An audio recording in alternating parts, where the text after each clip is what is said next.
Welcome to Nerds at Church, a podcast about nerdery and the Bible. I'm Pastor Emily, and I use pronouns like they, them, theirs. And I'm Pastor Kay, and my pronouns are she, her. In this episode, we'll discuss the third Sunday of Easter, which this year falls on April 23rd. Check out the episode description for links to the Bible passages and other references we make in this episode. So for this episode, we thought we would do a deep dive on Jesus' disciples, most of whom later become the apostles, also known as the 12. And since they do have these two names, disciple versus apostle, well, what's the difference?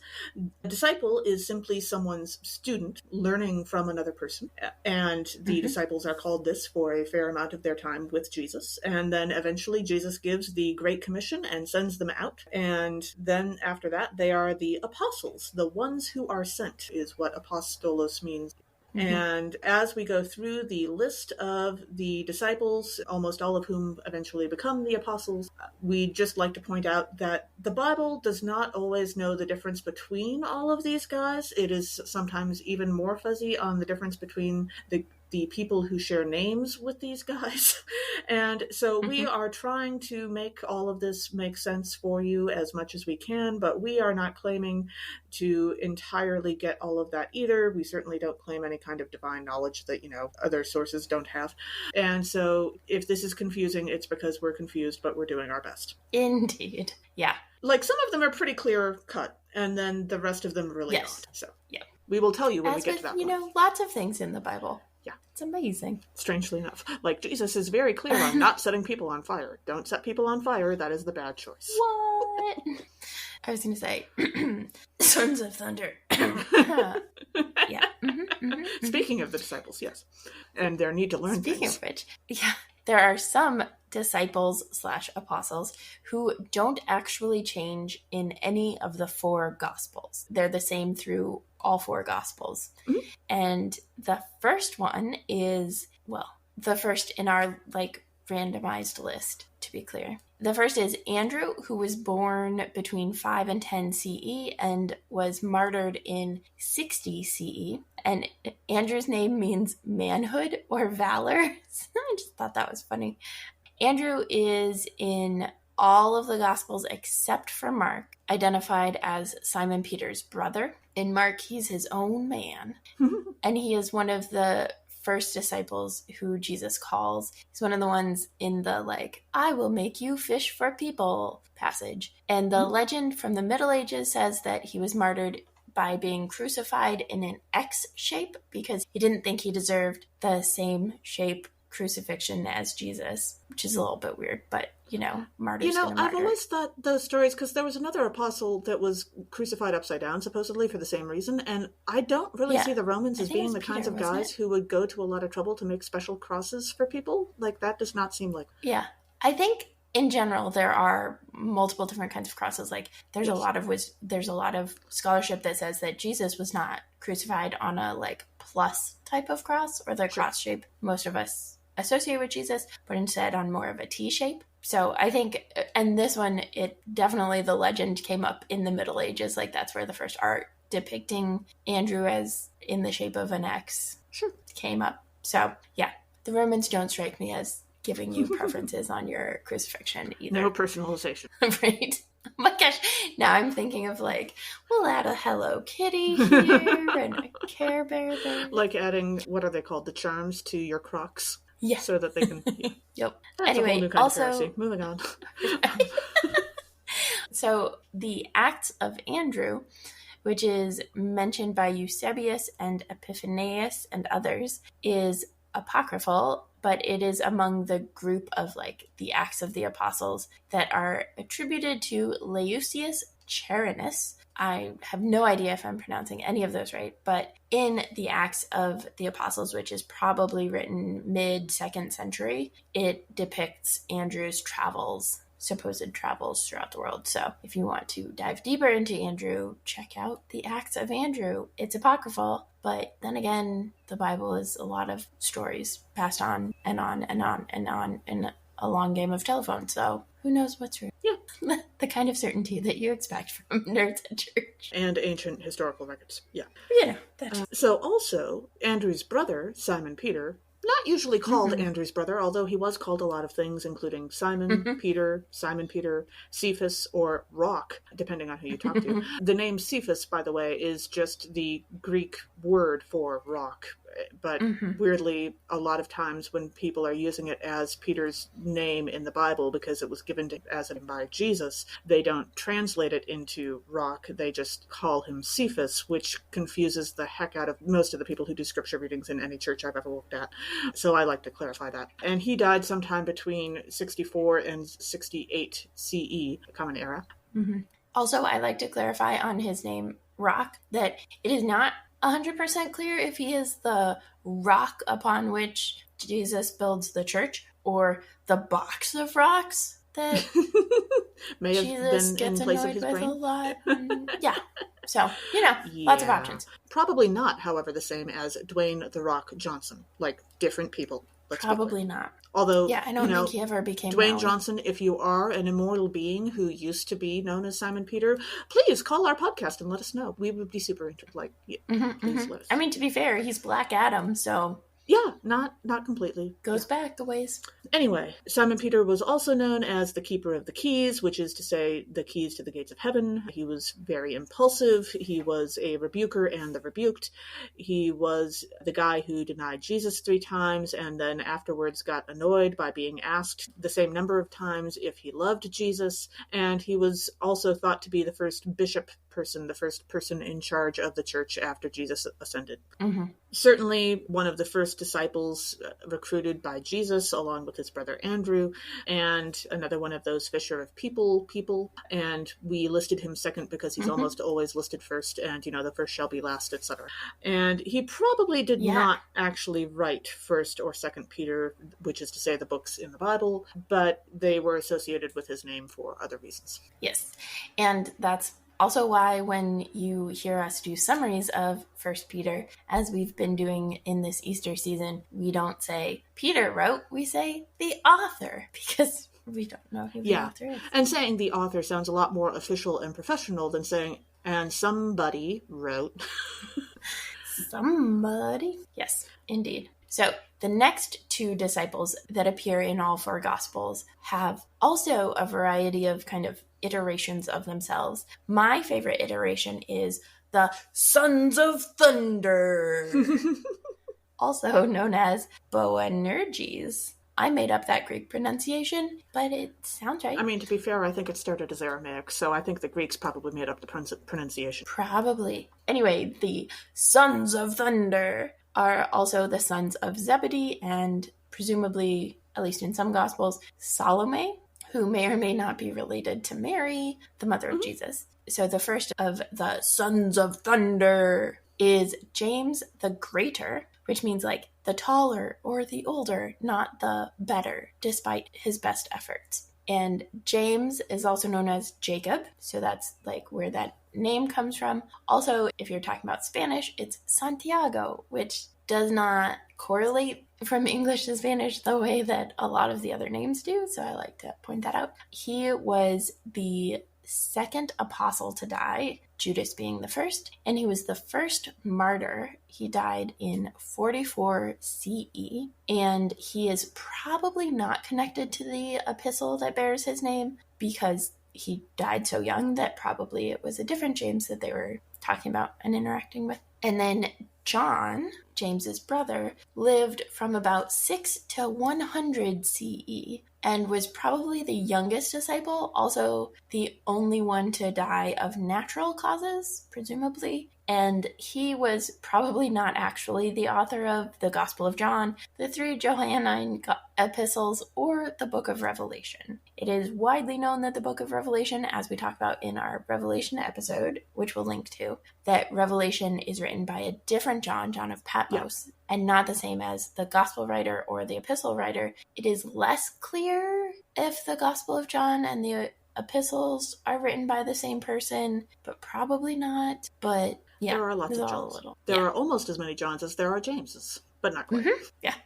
So that's just like each of those individually. And then together, they are the second set of siblings called by Jesus in this I will make you fish for people thing. They are 2 of the triumvirate with Peter. I don't know what triumvirate actually means, but it's like the trifecta is what I would say today. But James, John, and Peter form the trifecta that is present for a lot of the like really big important stuff for Jesus. So that's the raising of Jairus' daughter in Mark, the transfiguration, Jesus' agony in the Garden of Gethsemane in Matthew, those sorts of things. And they are probably fairly well known, most well known for wanting power, either them or their mom wanting it for them, to sit at Jesus's right and left hand, and then also wanting to call down fire on a Samaritan town. Yes. To which Jesus says, no, don't set people on fire. Yeah. So as we go down this list, by the way, we know somewhat less about some of these disciples than others, and so we don't always have the same amount or the same kind of information for all of them.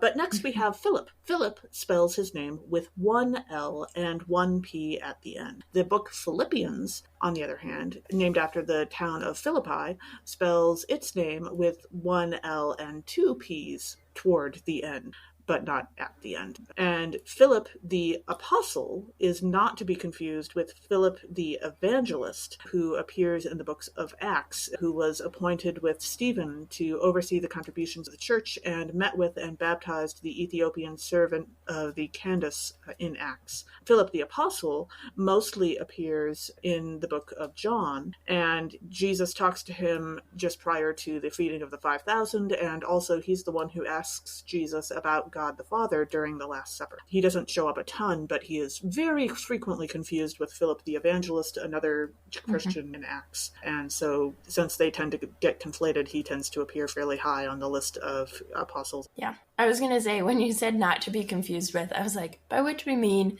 is frequently confused with. Yeah. Even by us, up until we were preparing for this Yeah, episode. I can never remember which Philip is which. Yeah. I'm sure they are both perfectly nice people. Or, were when they were alive. Or kids. It's been a while. Mm-hmm. Yeah. They did not make our list of resurrected people in the Bible. No. And then our next disciple/apostle is one of my particular faves, Thomas, a.k.a. Didymus, a.k.a. the twin, also sometimes called Judas Thomas or Jude, because, again, all the names. Thomas, who is also called the twin, died in 72 CE, and he is most commonly known as an equal opportunity disbeliever, which is to say, Doubting Thomas is not an accurate nickname. Stop calling him that. Be kind. The rest of the disciples didn't believe Mary and the other Marys and women and had to see Jesus for themselves. And then they get mad when Thomas just doesn't believe the disciples any more than he believes the Marys. So it's just like a equal opportunity disbeliever. Also, I think that Thomas was blind for a variety of reasons that I think I've mentioned before on the podcast, but mostly that you have. He's called the twin. There's a lot of sight versus touch stuff. Jesus comes to him where he's at. It's great. I love Thomas as blind and not in need of healing or anything. Also, the other main things that Thomas is known for is being ready to die with either Jesus or Lazarus, depending on who the pronoun refers to in John 11, and being clueless where to go in John 14. His equal opportunity disbelieving leads to his great proclamation of faith in Jesus as my Lord and my God in John 20. And after the crucifixion and resurrection, the stories of Thomas are that Thomas actually went to India and shared the news of Jesus in India. The Mar Thoma Church, based heavily in Kerala, India, in southern India, is named after Thomas. And supposedly he made it to India in about 52 CE. And at some point, while he was probably in India, he was killed by a spear. So that's how he was martyred. Yeah. And there is a Gospel of Thomas that was written. That's, again, the Apocrypha. It calls him Judas Thomas. And it is, if you want to learn some more, you can check it out. Yeah. And the next person in our list was a disciple, but not an apostle, which is to say Judas Iscariot. He gets a bad rap on a regular basis. He is really a much more deep and interesting character than he is often portrayed. You should definitely check out this year's episode of Palm Sunday, where we did a deep dive on him. We went into quite a bit of depth with him there. And of course, the absolute best portrayal of Judas was by Carl Anderson, Jesus Christ Superstar. And Judas was a disciple but not an apostle, and is therefore paralleled with his replacement Matthias, who was chosen by the apostles after Judas's death or disappearance, depending which gospel we're talking about. Again, check out the Palm Sunday episode. And Matthias we know a lot less about, but was apparently one of the 70 rather than one of the 12, and was chosen by replacement. Mm-hmm. There's also some conversation within the, like, who is Judas's replacement, that the apostles pick Matthias. And there's some conversation about, like, is Paul picked by God as the actual replacement apostle in God's time instead of in the apostles' anxious time? Or is Paul a 13th apostle? Because Paul is definitely understood to be an apostle too. So there's some questions around that as well. And you can check out our deep dive into Paul for more on that. Yeah. So that is the list of all of the disciples and or apostles whose names do not change between the various gospels. And now we're heading into the more interesting list of the disciples who vary a lot and are just generally more confusing. But specifically, let's start with a couple who are disciples and apostles who change their names between the four gospels, depending on which gospel. So, first off, we have Thaddeus, who is also sometimes known as Jude or the other Judas, who is not the Iscariot. So in Mark and Matthew, we have Thaddeus, who is a possible nickname for Jude Thaddeus, especially with the bad rap that Judas got. And possibly this is also the same as Thaddeus of Edessa, who was one of the 70 before the 12 got chosen. And also sometimes he is known as Jude or the other Judas. In Matthew and Mark, he's called Jude. In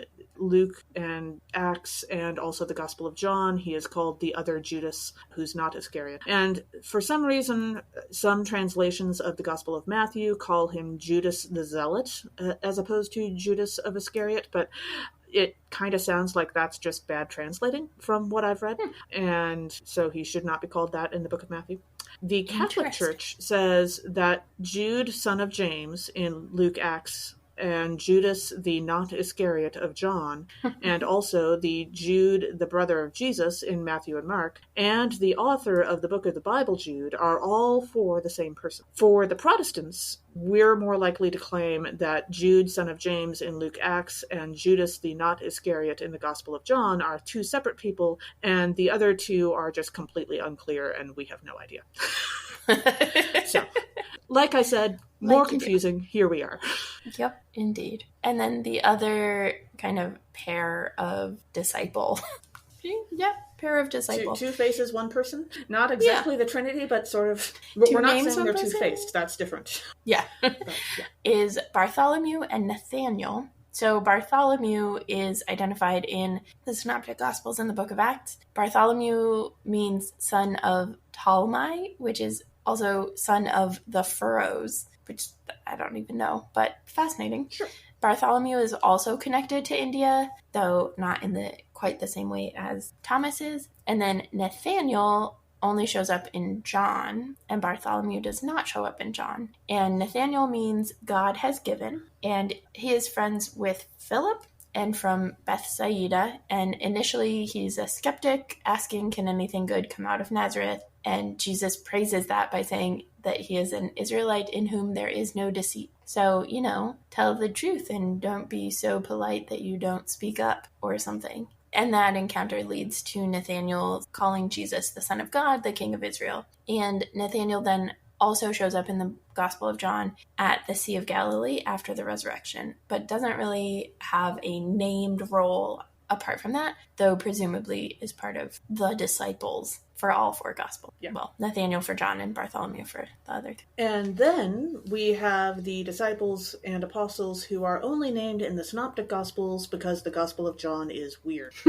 Notice how I was polite and I didn't say that the Gospel of John is terrible. You're welcome. And so these guys we really don't have a lot on, and they are more confusing, and I wound up being the person to look into them, and because I have no idea if my notes will make any sense whatsoever to Emily, I just said I would cover them for this episode. So I'll just go through them real quick.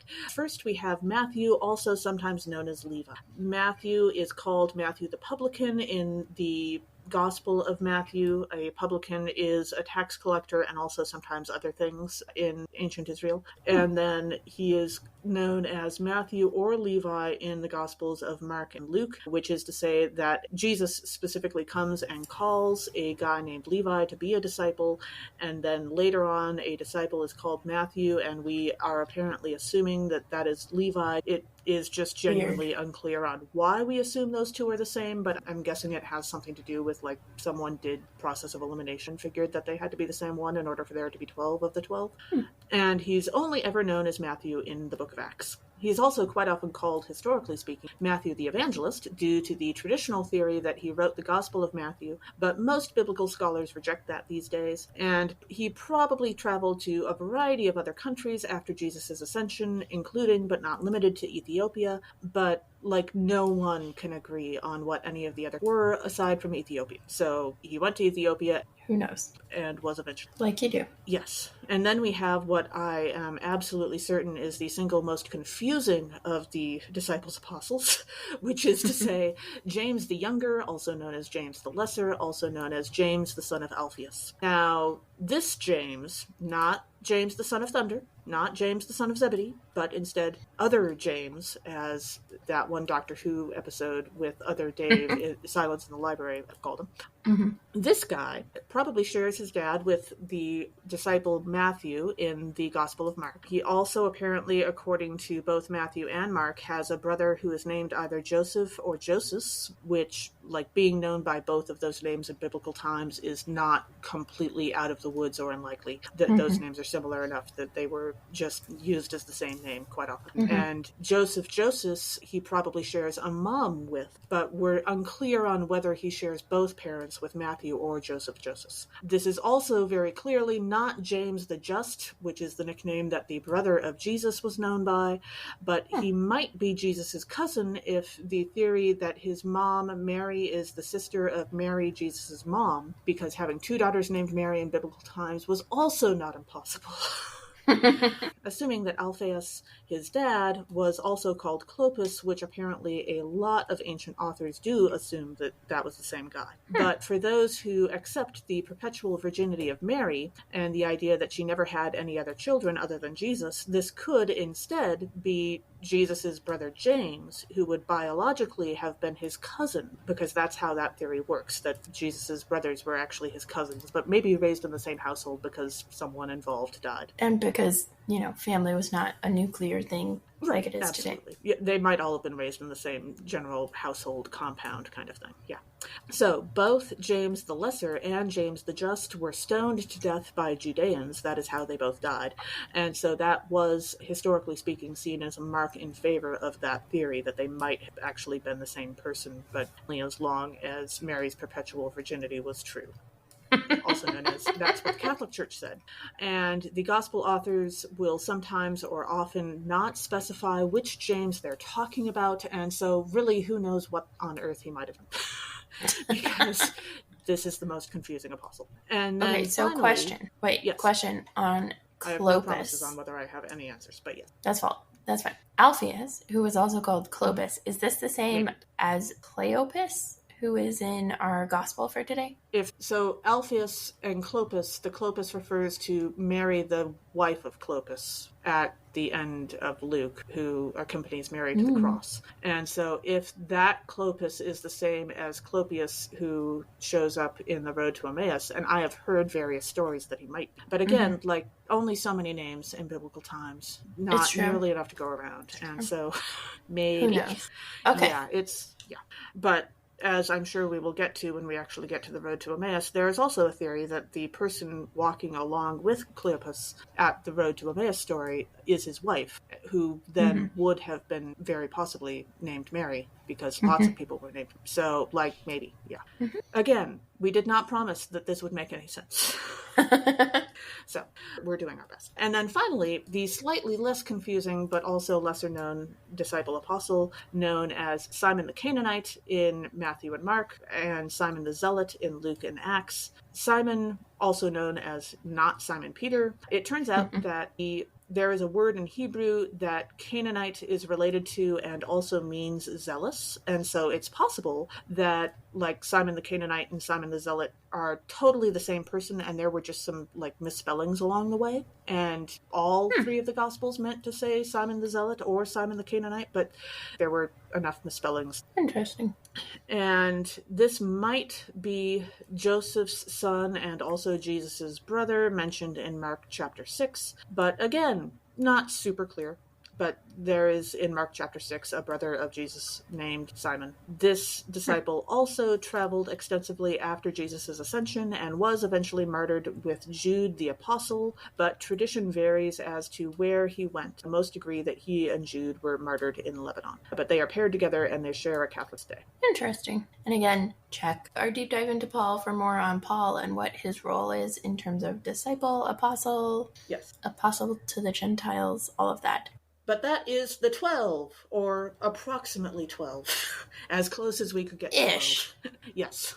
Ish. So, again, Christians not always good at math. So it's true. We're terrible at math. And then the one who you also probably are wondering about if you paid attention to our Gospel of John deep dive is the beloved disciple who appears in the second half of the Gospel of John. Supposedly, the beloved disciple is the author of the Gospel of John and may be connected to the 1st through 3rd John epistles. But that's kind of, we don't know that. Maybe not. It's possible that it was the Samaritan woman who wrote the Gospel of John, which also makes it possible that the Samaritan woman was the beloved disciple. You know, the one that he flirted with at the well, the place of courtship. Mm-hmm.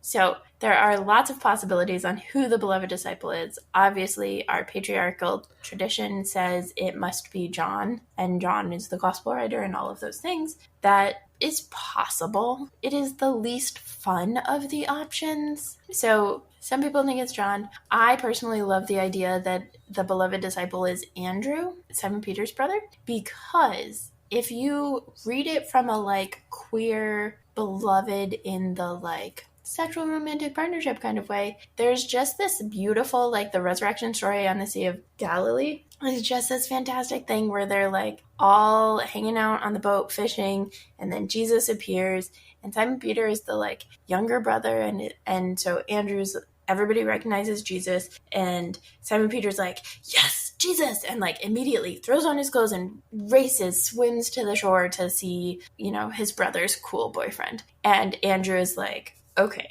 you died and just ghosted for 3 days, and now you're back and you want everything to be fine? You can wait until the boat gets to the shore. So I just love the like snarky gayness of that possibility for who the beloved disciple is. One of the other traditions holds that Mary Magdalene is the beloved disciple. That holds true with how important Mary Magdalene has been in the Gospel of John, particularly given what we talked about in our discussion on the 5th Sunday in Lent, when we talked about how Mary and Martha were probably actually just Mary, and that the move to Mary and Martha was probably a move to decrease the importance of Mary Magdalene. So if we think about that and the ways that Mary Magdalene's importance has been decreased throughout church history, then her being the beloved disciple in the Gospel of John makes some sense. And then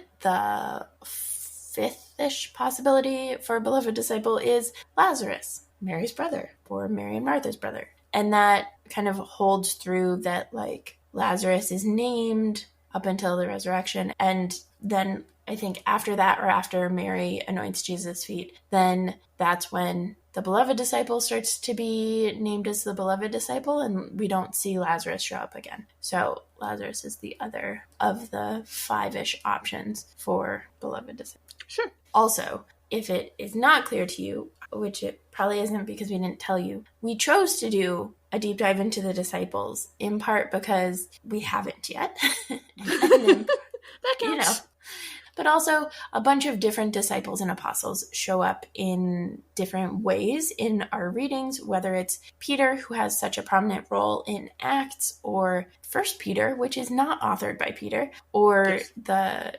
disciples Cleopas and whoever is with Cleopas in our Luke reading. So there's just like a lot of different possibilities. And so we figured it was about time that we dove into the disciples. Yes, absolutely. Also, I think we briefly looked into the concept of doing a deep dive on the town of Emmaus, and that really just did not go anywhere. So, yeah. Though we could do time, because the road to Emmaus, that travel, 7 hours one way, 1 hour back, whew, that's better than a TARDIS. Don't tell the doctor I said that. Time. I'm so confused right now. In the gospel reading. It takes him like all day to get to Emmaus and then an hour to get back. Well, it's 7 miles. Like, running 7 miles in an hour is, well, a lot, but not impossible. Yeah, but like taking all day to walk 7 miles is a long, long time. I'm so confused. Okay, so moving on. So, being that we're nerds at church, let's talk about some pop culture references for Jesus' disciples, or the concept of disciples in general, or just things that remind us of the disciples.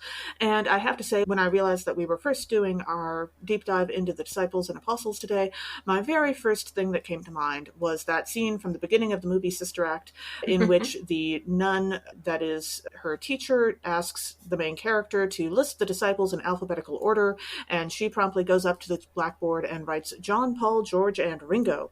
And clearly that is her acting out. I also remember thinking, as a very tiny child who had been attending Sunday school loyally for years because I didn't really have a lot of choice in the matter, that I wondered, see, the thing is, as she goes up to the blackboard to write those things down, as soon as she starts writing, the nun smiles. And I kind of wonder if that's because it's obvious from the very second letter that she writes that she's going to get the answer wrong, because she's told to write the disciples in alphabetical order, and there is no way that you can write the disciples in alphabetical order and have the first name be John. So I always wondered if maybe the nun was smiling because she knew she'd get to tell her that she was wrong. But it's possible. It's possible. Yeah. Also, I talk about it a lot. Lamb, the Gospel According to Biff, Christ's Childhood Pal by Christopher Moore is a great, hilarious, like, irreverent telling of the gospel and of the followers of Christ. And Biff is also named Levi, and so, like, that's where they kind of pull out Levi from Matthew, and that becomes Biff. They all have nicknames. Yeah, but it is great and irreverent. Yeah. Also, when I started thinking of characters that reminded me of the disciples rather than direct references, I immediately thought of the characters known as the Ducklings from the TV show House. They are House's first set of fellowship doctors, and basically he is their mentor, and there are 3 of them, and they follow House around all the time, and they are also all slightly shorter than House, and they are usually walking just behind House and in a little bit of a line, and so they really do look like ducklings. It's very cute. Nice. Also, the Camino de Santiago, which is a very well-known pilgrimage route, is basically like the path of St. James. And so that's an actual thing that a lot of people go there to do a pilgrimage. You can start at various points along the road. I think it would be cool to go there, but yeah, it's in Spain because, Spanish language name and stuff. Yeah. And it goes through multiple countries, but Spain as well. And then as we were in the process of doing the research for this deep dive, I was also reminded of a bit from the second episode of the TV show Newhart, which I grew up watching on Nick at Night, which is when a character walks in with his 2 brothers and introduces them as, "Hi, I'm Larry, this is my brother Daryl, and my other brother Daryl." And the James is just absolutely, yeah, that's valid. Sure, absolutely, why not? Marries, so on. Also, as I'm looking at it, Larry and Daryl are only off by 1 letter. They just take the L 2 letters from the end and replace the D, and it's the same name. Fascinating. Also, the book Eli, which is a novel of like a modernish day Jesus, goes through like all of the disciples, and like one of the main characters is one of the disciples. I haven't read it in forever, so I'm not confident in terms of their theological bend of the book. It seems like kind of one of those must confess Jesus as Lord kind of theologies, so take it with a grain of salt. But I enjoyed it when I was, one of those college kids at a Christian college who worked at a Christian camp and stuff. Yeah, And then, as many of you may already know, of course, there are oodles and oodles and oodles of relics and or what claim to be relics of the various disciples and apostles around the world. It's much along the same lines as how there are so many fragments of the true cross, as it were, that you could build a whole forest with them. And I've never heard that, and I love it. Oh, I've heard that expression several times, yes. And I don't know what that means about... I suppose that means that there are probably enough relics of the disciples that you could make a whole valley of dry bones out of them, but I haven't heard I was going to that say, rebuild the 70. Yeah, absolutely. And just, take those with a grain of salt as that goes. Mm-hmm. So I have no idea how one would even begin to try to authenticate that kind of thing. I do not either. And thankfully, it's not our job. Amen. But what is our job is continuing on. Also, clearly, we've missed some of the wonderful examples of disciples in pop culture and things. So if you have other ideas, let us know what your favorite, vague references to disciples are. Or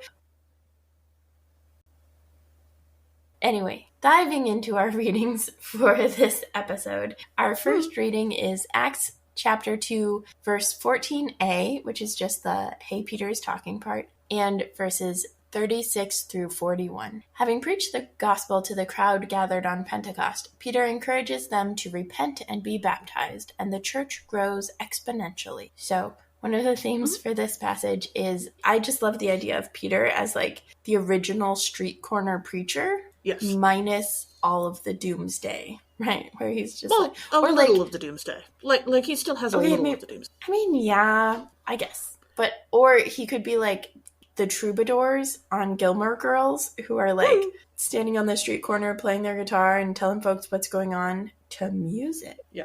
Mm-hmm. Also, not making any necessary statements about the troubadours or about street preachers, but Peter is very clear that he's not drunk, okay? Totally not drunk. And I don't know if he may have been under the influence of some other type of substance, but not drunk. Definitely not drunk. Mm-hmm. Mm-hmm. Mm-hmm. So in verse 36, we read, "Therefore let the entire house of Israel know with certainty that God has made Jesus both Lord and Messiah, this Jesus whom you crucified." And as I read this, I thought that, the Bible loves topsy-turvy stories. The first shall be last, the last shall be first, the top will drop to the bottom. And it reminded me of the character Agatha Heterodyne in the webcomic Girl Genius. She grew up thinking that her name was Agatha Clay and that she was a perfectly normal person who was a not very good student at her university, and she had perfectly normal parents.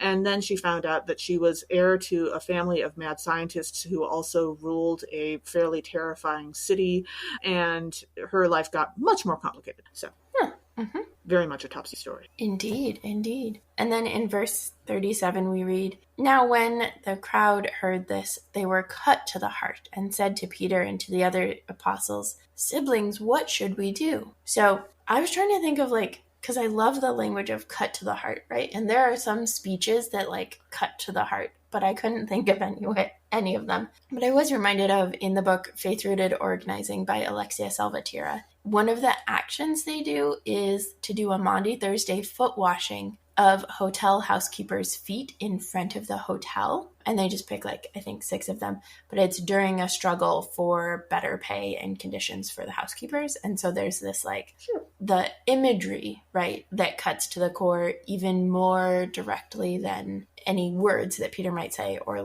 when we did on the first anniversary of COVID, when we tried to deliver a casket full of flowers for all of the people that had died in Iowa to the governor, and then the governor's aide would not accept the flowers. So, right, but the pictures from that, right, of the staffer pointing us out and refusing, just cut to the heart of what is happening and of the kind of emotional and spiritual impact and claim that we're making in those things. So.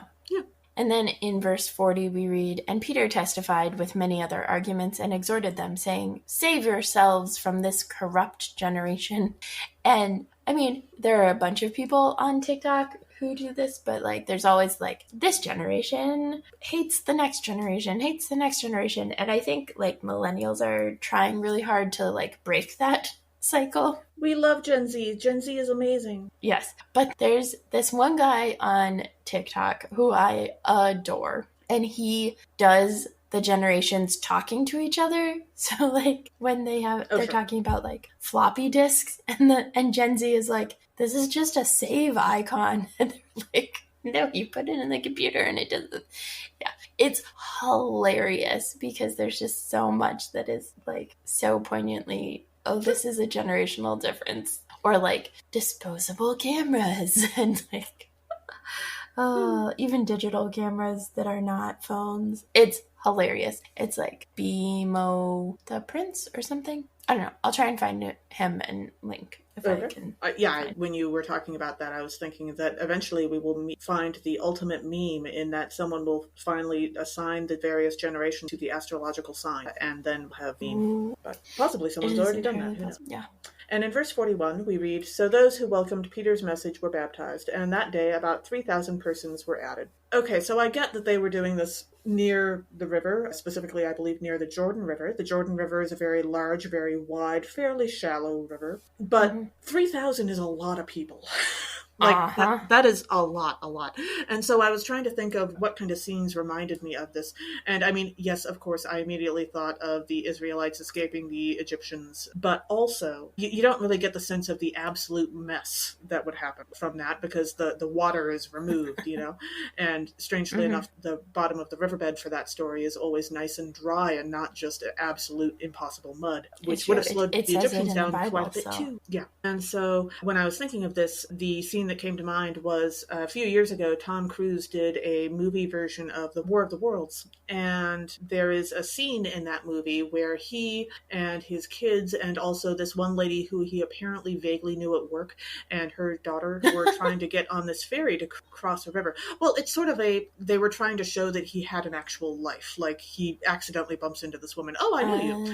And so they were trying to add some dimension to his character. And they're trying to get on this ferry to cross a river. And there are all of these people. It is a huge crowd. And kind of like in terms of the sheer absolute mess that it would have been, that scene is, I think, pretty on the nose. So nice. I was thinking of, as you were talking, I was like, oh, it's like the elephants towards the end of the rainy season when they've been like in the like wet zone for a while and they've been drinking and splashing and getting mud on them and stuff, and then there's just like the water slowly is drying up, and then eventually it's just like massive amounts of mud covering all of the elephants and making it hard for the baby elephants to walk. Sure. Yeah, similar idea.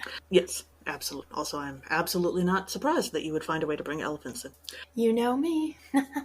And our second reading for this episode is from 1 Peter chapter 1, verses 17 through 23. The author reminds us that because Jesus died for all of us, we are called to love one another in response. So one of the themes for this passage is the idea of interrupting generational cycles, right? The author is talking about the difference that Jesus makes, the way that Jesus interrupts life as it is. And I was talking to Susanna about this passage because I was having trouble with it, and she reminded me that in Battlestar Galactica, it is Hera's blood, who is a child of both a Cylon and a human, that breaks the cycles of harm between Cylons and humans because they've been in this like perpetual cycle of harming each other and destroying everything and then restarting. And it is her, and in particular her blood, which has like special fancy properties, that starts something new. Cool. Yeah. So as we jump into the verses, in verse 17 we read, "If you invoke as Father the one who judges all people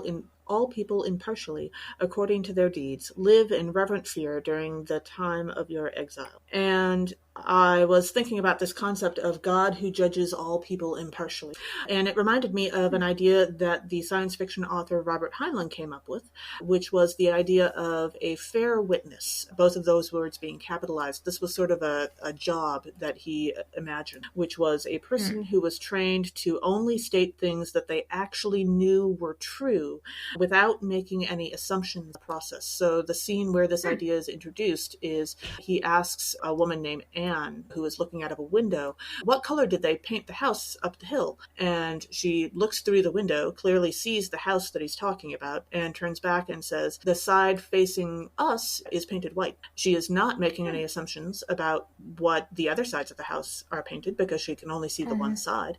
And she also very clearly does not state that the house has been white for any length of time, or that it will remain white for any length of time. For all she knows, the house may be painted again tomorrow. But at the moment, it is, as she puts it, I think, it is white. And that is expanded on in a few of his other books, but that was introduced in his novel, A Citizen of the Galaxy. And then in verse 18 we read, "You know that you were ransomed from the futile ways inherited from your ancestors, not with perishable things like silver or gold." Susan and I were talking about this, and so often there's like this focus on like, you were ransomed, therefore this is the future, and we rarely pay attention to what were the futile ways, right? And this is like, in this passage, it's not just looking to the future, it's also like doing the hard work of looking back and looking at the past. And the radio program, Dear White People, feels like that it is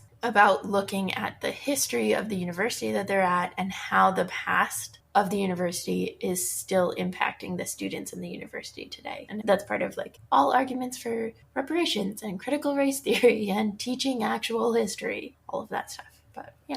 And then in verse 22, we read, "Now that you have purified your souls by your obedience to the truth, so that you have genuine mutual love, love one another deeply from the heart." And when it comes to examples of genuine mutual love, that reminded me of, say, like jumping in front of a sword to save your sister, like Anna did in Frozen.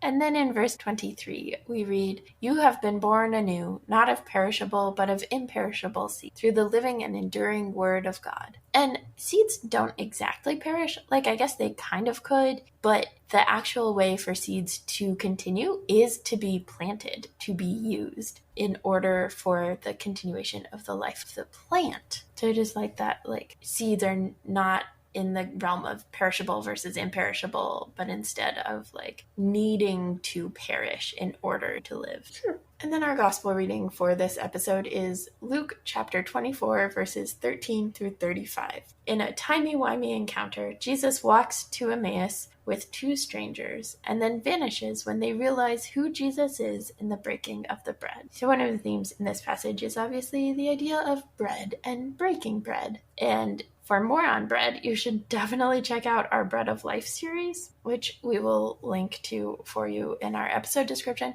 But also I was thinking about this, and it's still Passover in this time. And so I was like, well, is the breaking of the bread matzah? Or I saw Rabbi Becky tweeted something about Passover pancakes, which intrigued me. And then I was like, maybe they should do a Great British Bake Off Passover edition with like no leavening allowed. Absolutely. That would be excellent. I think it would be really. Yeah. So as we jump into the verses, in verse 13 we read, "Now on that same day, two of them were going to a village called Emmaus, about 7 miles from Jerusalem. And the average walking speed of a healthy adult is about 3 miles an hour. And that's, walking with some purpose. You're not ambling, but you're also not power walking. And so this walk would have probably taken a little over 2 hours. So yeah, they have plenty of time for them to have all of these various conversations that they go through. Also, but it takes them like a day to do this walk. Okay, hang on. I'll go back and read. I mean, no. They're talking about something that happened in the early morning, but it's never actually stated when they leave Jerusalem.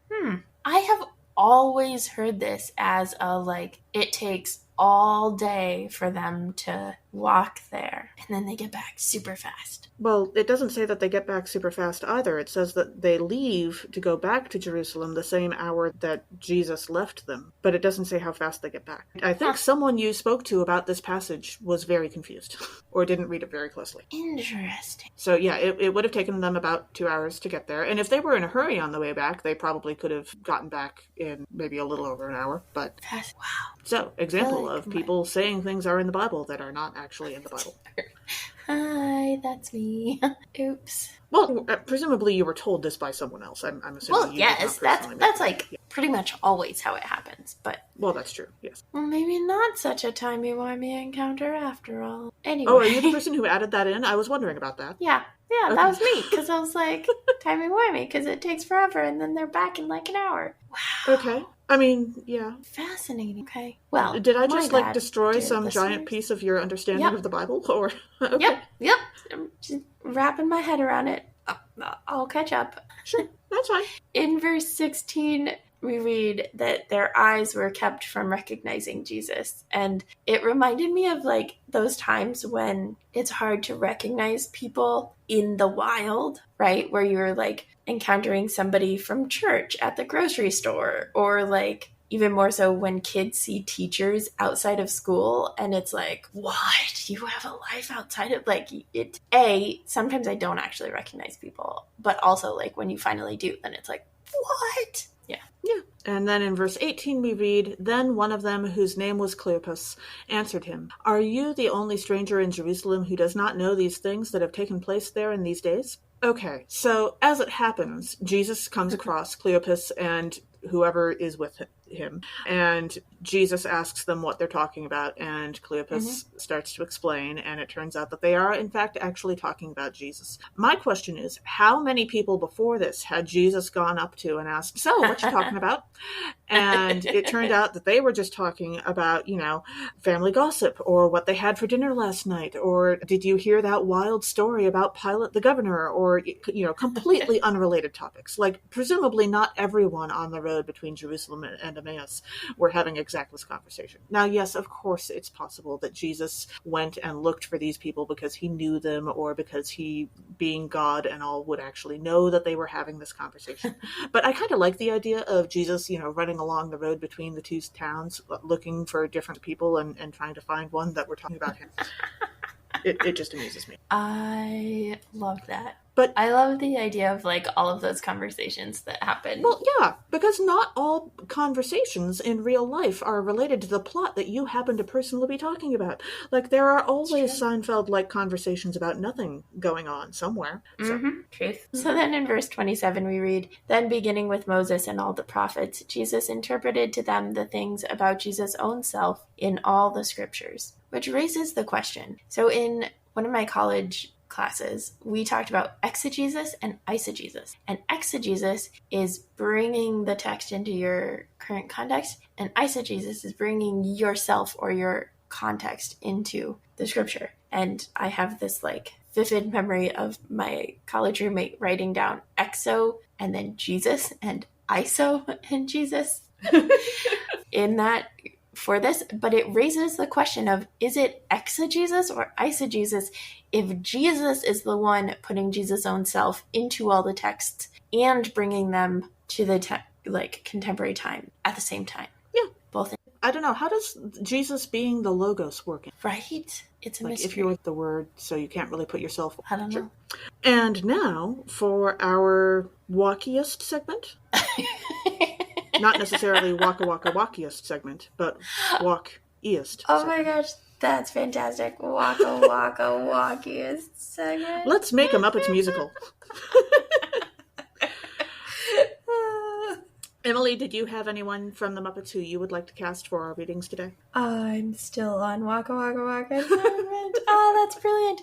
Okay, so, if we're doing this, I want to, of course, cast The Road to Emmaus, and then there have to be two people walking. So the most obvious answer is obviously Bert and Ernie. Oh, as yes, Cleopas and Cleopas's buddy / spouse / partner. Yeah, that would be my automatic casting. Sure. What about you? I was thinking about the Acts passage and the baptizing of the 3,000, and if the Muppets were going to do that, my immediate thought is you go to the classic Muppet Show version of the Muppets, and you have the camera pan out backwards over the audience, and so the audience is your first chunk of people, including, Statler and Waldorf, and they would all have to come down to get baptized. And then, of course, all the extras from backstage would start coming, such as the chickens and the vegetables and the Yip Yips and all of the other characters that you don't see too often, like New Zealand and so forth. And I don't even know, like, I'm sure that they'd have probably a couple of hundred Muppets available for something like that. But yeah, but like, not 3,000. how far out would you have to pull the camera to get up to 3,000? And did they even have 3,000 Muppets made at any one time? I doubt it, but you could just, like, once they get baptized, you just put them at the back of the line and put a hat on and them. Run them through again. Absolutely. That is totally how the Muppets would have handled No, it.